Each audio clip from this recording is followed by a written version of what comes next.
Hello and welcome back to another Euro Fantasy video. Today, as you can tell by the title, we are going over the best players for ball recoveries. Now, today we have over 20 players who look like they could have some pretty decent potential to pick up some extra points through ball recoveries.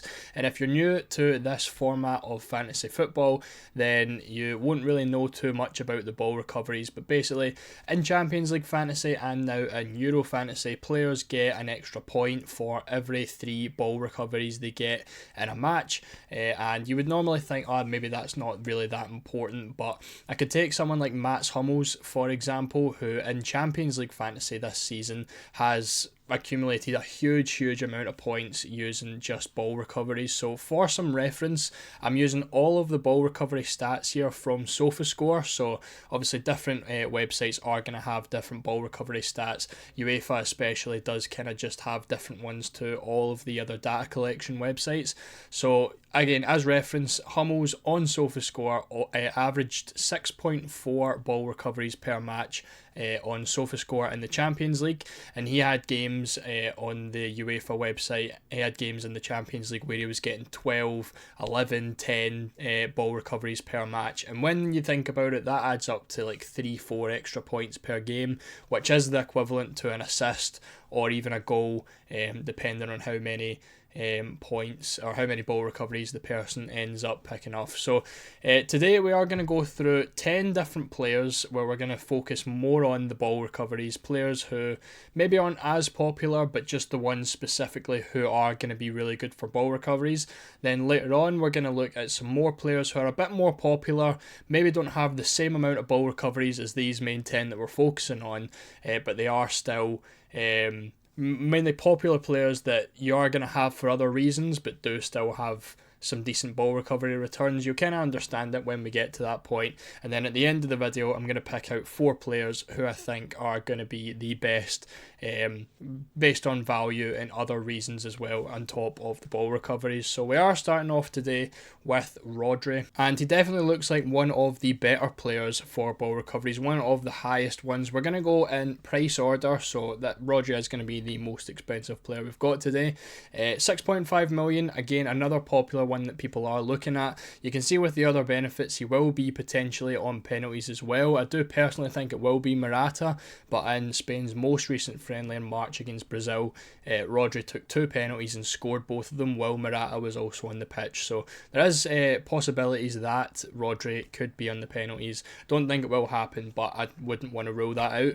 But you can see we've got 4 different stats for ball recoveries here. We've got 7.7 in the Euro qualifiers, 7.8 in the Nations League, 6.9 in the league for Man City, and then 6.5 in whichever European competition they were part of. So obviously for Rodri, that's in the Champions League.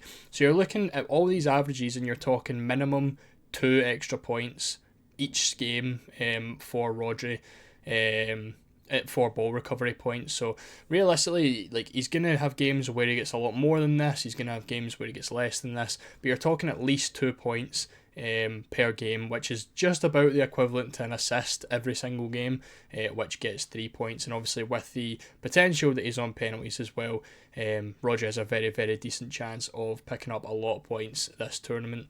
Next up, we're looking at Declan Rice, another 6.5 million midfielder. This time he plays for England, of course. Now, looking at the stats off the bat, I probably wouldn't say is as good as Rodri, but maybe he could be an option if you're wanting to go for an English midfielder and you can't afford the likes of Bellingham, Foden, Saka, etc. But slightly less ball recoveries in all other competitions apart from the Nations League, where he done really well and got 9 on average. But you're talking 5.2 in the qualifiers, 4.7 in the Premier League, and 5.4 in the Champions League as well. But it's the 9 ball recoveries in the Nations League is where we really want to be focusing on, because that could be huge if he keeps that up for the Euros tournament. You can see with the other benefits, he will be taking some corners. He is one of the corner takers for England, which again isn't as good as Rodri, who could potentially be on on penalties as well. So I think Rice is going to play a bit deeper than Rodri. They might end up playing the exact same position, but for me, I think Rodri just kind of edges it. We're talking players for the same price here, but maybe you want to back English players.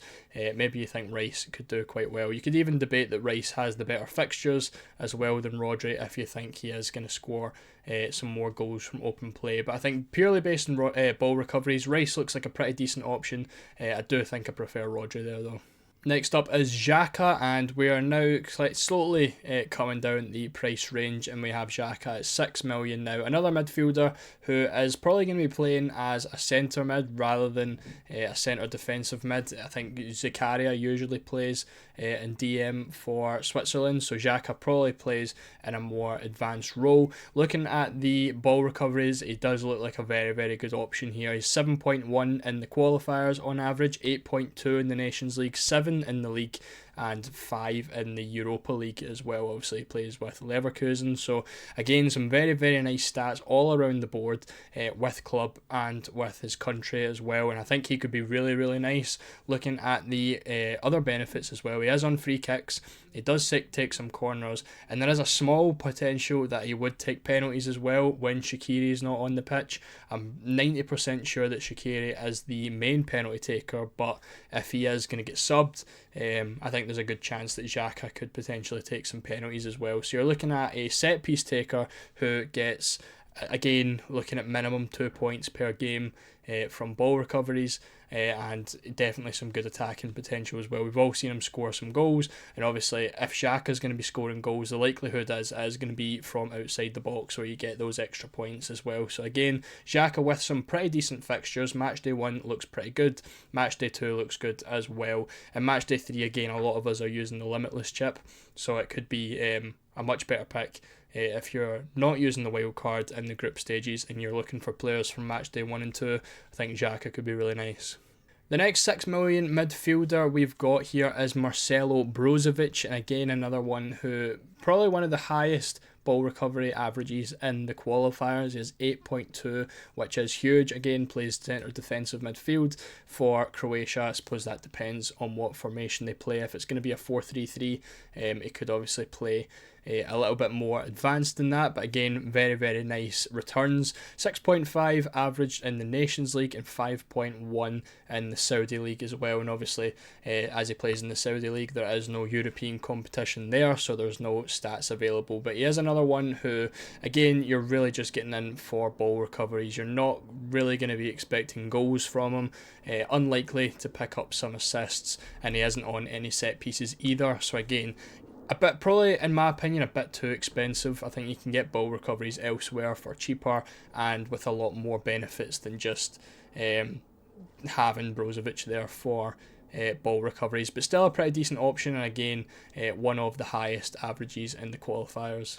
Back down in price again, we're looking at 5.5 million midfielders, and first up is Højbjerg. Now you're looking at the ball recoveries, and the main one that stands out there is the 10.5 average recoveries in the Nations League. Now obviously playing the same position again, I think he plays a bit more advanced, similar to Xhaka, playing as the centre mid with someone like Norgard or possibly Delaney playing as the defensive midfielder. So you're talking from centre mid, 7 ball recoveries in the qualifiers and a huge 10.5 in the Nations League. A lot less for Spurs though, obviously doesn't get as much game time for Spurs, but when he does, there's a lot less recoveries in there with only 3.4 in the Premier League, and obviously Spurs weren't in Europe this season, so there's no recoveries there. But for Denmark, it definitely looks like he could be a bit of a ball recovery machine. Looking at the other benefits as well, definitely chips in with the goals as well. 2 goals in the qualifiers from a midfielder. I think if you're really struggling with the money and you can't afford someone like Rodri at 6.5, you could really cut back and save a full million going for Højbjerg here. And again, if he can keep up those 10.5 minimum ball recoveries, you're talking 3-4 extra points in every single game. Another player who is very similar is going to be Stanislav Lobotka, again 5.5 midfielder for Slovakia.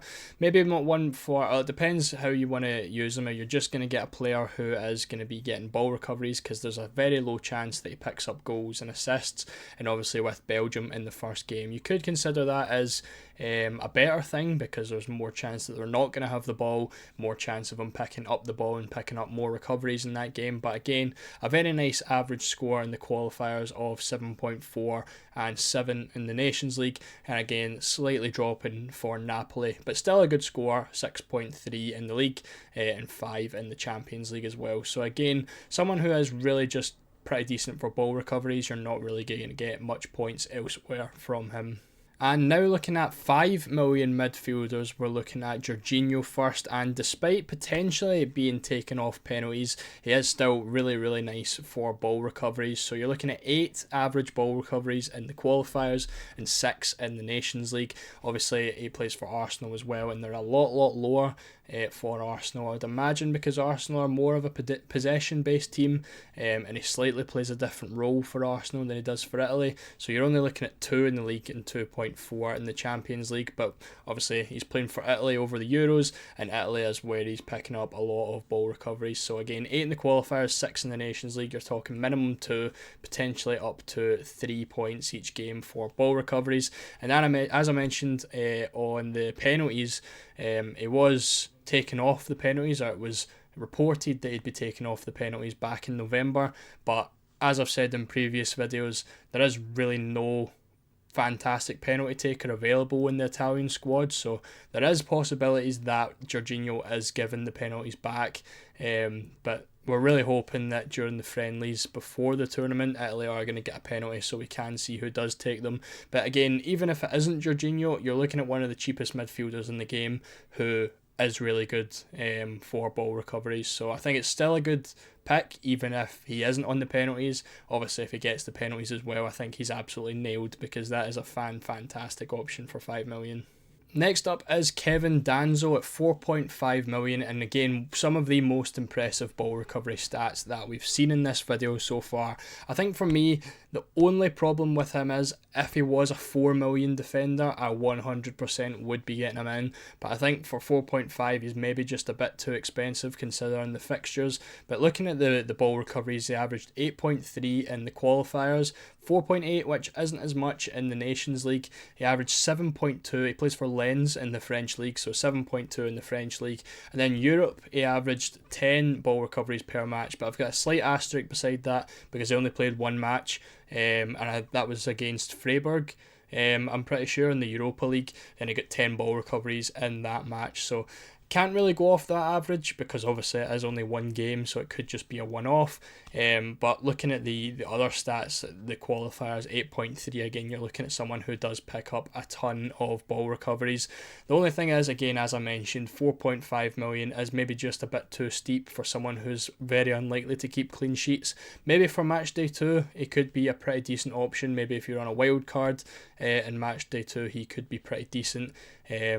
With the potential of picking up a clean sheet against Poland. But I think for match day 1 and match day 3, probably wouldn't go there because you are just purely relying on ball recoveries, and there's a very low chance that Austria keep a clean sheet in those games. And finally, we're on to the cheapest players in the game. We've got 2 left before we look at the rest of the players. We've got Adam Lang of Hungary, only a 4 million defender, and is going to be pretty much guaranteed to play. They do play a 3-back formation, and he usually plays in the middle. So you are pretty much guaranteeing minutes from a 4 million defender. And the ball recoveries aren't too massive in terms of looking at him for Hungary, but then you look at his league stats and you're looking at 11 ball recoveries per match. So again, not absolutely huge, and we can't confirm that those ball recoveries from the leagues are going to convert into the national team. As you can see by his national team stats, they aren't fantastic. But if you are interested in a Hungary defender, I know a lot of people like the Hungarian goalkeeper at 4 million. If you're not going to go that route and you still want to cover off the Hungarian defence, maybe against Switzerland in match day 1, hoping they'll keep a clean sheet, I think Adam Lang looks pretty decent, again getting a couple of ball recovery points and a potential clean sheet as well. And finally, we're looking at probably one of my favourite 4 million defenders here, and it's Bancu for Romania. Now, he does play at left back, and you can see it with the other benefits there. He scored 2 goals and got 9 assists in the Romanian league this season, which is very, very impressive for a left back. So you're talking someone who is very advanced, and then looking at the ball recoveries as well for him, 6.3 in the qualifiers, 7.6 in the Nations League, and then 7.6 in the league as well. So again, you're talking minimum 2 points from ball recoveries, again potentially going way past that. As I mentioned before, someone like Hummels in the Champions League is picking up 11 and 12 ball recoveries, and he only had an average of 6.4 throughout the tournament. So I think this looks really, really good of a pick if you're looking for a 4 million defender. And again, the fixtures look really nice as well. Ukraine in the first fixture, I wouldn't say like there's a high chance of a clean sheet because it is Romania we're talking about and they aren't favourites in the group, but there is still like a decent potential of it happening with Ukraine, and then match day 3 with Slovakia as well. So there's a potential for a clean sheets, there's a potential for attack and returns, and then you've always got the backup of ball recoveries as well. I think Bancu looks like a fantastic option. So just looking at another couple of popular picks, obviously these ones aren't going to be brilliant for ball recoveries, they aren't going to be on your like top 10 lists and stuff, but they are very popular players that a lot of people are going for like set pieces and just goal threat, but they are still picking up some decent ball recoveries. So we've got Gundogan as well, obviously he is on the penalties for Germany, again a very popular pick, and he is still picking up a couple of ball recoveries, again not massive amounts, but you could be expecting maybe 1 or 2 points from him per game as well, looking at the 5.3 in the Nations League and the league for Barcelona as well. Szoboszlai, again someone who really does look like a fantastic option on all set pieces for Hungary, the main goal threat for Hungary, and he's still getting an average of 6.1 ball recoveries in the qualifiers. So on top of all the goal threats, you're still looking at maybe an extra 2 or 3 points from ball recoveries from him. Modric quite similar, potentially on penalties. I'm not sure if it's going to be him or Kramaric who's going to be taking them. But again, still looking at 5.5 ball recoveries in the qualifiers, 6.6 in the Nations League. So again, someone who does look pretty decent. Might be a bit too expensive there at 7.5 million though, but we'll have to see on that one. Then we've got Jude Bellingham, another one who is a lot of people's favourite pick in midfield. Still picking up a couple of ball recoveries as well as his attack and returns. The next 4, we have 2 very expensive defenders and then 2 very cheap defenders. We've got Van Dijk and Cancelo, both at 6 mil. Again, looking at Van Dijk, we were speaking about in the last video, and it's been a very popular topic on Twitter that Van Dijk is on penalties. At least he was announced as the penalty taker back in November. And he's still one that picks up a couple of ball recoveries as well. 5.1 in the qualifiers, 5.6 in the Nations League. So again, could be expecting an extra 1 or 2 points from him on top of the potential clean sheets, on top of the penalty taker, and on top of the attacking threat that he does offer as well. Cancelo the exact same, a little bit more than Van Dijk in the qualifiers and the exact same in the Nations League. Again, everyone knows the attacking threat that he can offer. Then we're looking at the 2 4 million options. Jan Bednarek, 4.4 in the qualifiers, 5.2 in the Nations League, and then Wout Faes as well, 6 in the qualifiers. And then obviously with the Nations League, he only played 1 match and he played like 8 minutes in the match, so I've got him as not applicable because he basically didn't play any matches at all in the Nations League. The league for Leicester, he's still been pretty decent with 5, and I would probably say Faes is probably a better option than Bednarek is as well. I think Belgium have a much better chance of keeping clean sheets than Poland do. I probably wouldn't look at Bednarek, but again, he is still a pretty popular option. And then the final 4 starts off with Çalhanoğlu, again another very popular pick, similar to Szoboszlai on all set pieces, and he is 0.5 million cheaper as well, and you're looking at 6.3 average ball recoveries in the qualifiers as well. So again, an extra 2 points. Souček, someone who took penalties for Czech Republic, while Schick wasn't in the team, so you're looking at a potential penalty taker there, as well as 7.9 ball recoveries in the qualifiers. Scott McTominay as well, another player who I've seen in a couple of drafts. People seem to be fancying Germany to concede in the first match, but again, on top of the 7 goals in the qualifiers, you're looking at 4.8 ball recoveries and 6 in the Nations League as well. And then finally, another very popular Euro fantasy pick is Joachim melee, 4.8 ball recoveries in the qualifiers, and then 6.5 in the Nations League. So wrapping things up then with my 4 favourite picks, we've got Banku, Jorginho, Xhaka and Van Dijk, and you can see the reasoning for them just on the graphic below. Banku for me I think looks like a really good option. I think Mittelstadt obviously looks like a great pick, as he is he plays for one of the better teams in the Euros, so there is obviously a high chance of clean sheets. But if you're looking for someone else, maybe a second 4 million defender, definitely would be considering Banku, because the attacking threat's there.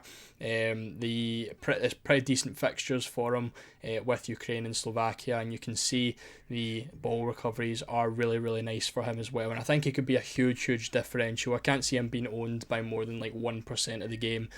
So if you're looking for a differential, a potential gem, Banku definitely looks like the one. Jorginho I've got because he offers a huge amount of ball recoveries, and for the price, he's a lot cheaper than your other options. For example, Rodri, you're $1.5 million cheaper, and he offers pretty much the same ball recoveries, and again both of them are potentially on penalties anyway, so I would just be going for the 1.5 million cheaper option in Jorginho. The exact same reason for Xhaka, you're looking at the similar recoveries for $500,000 less than Rodri, and Xhaka obviously has the set pieces over Rodri as well, so Xhaka looks like a really nice option and has the goal threat with the 2 goals and 2 assists in qualifying. And then finishing things off, we've got Van Dijk, purely because he's the penalty taker. I think if Holland ended up getting a penalty in the friendlies and he doesn't take it, I would maybe look at taking him back out because he is quite expensive. But if you've got a centre back who's getting ball recoveries, who's going to be getting clean sheets, and has the potential to take in penalties, I'd definitely be looking there. But that is going to end off this video. If you enjoyed, make sure to leave a like, and make sure to let me know down in the comments who your favourite players are out of this video, because we are looking at 20 plus players total. So let me know if there's any potential gems that you are going to be going for. Again, thank you for watching. Make sure to subscribe if you're new. Make sure to join the mini league down below as well, and I will see you all in the next video.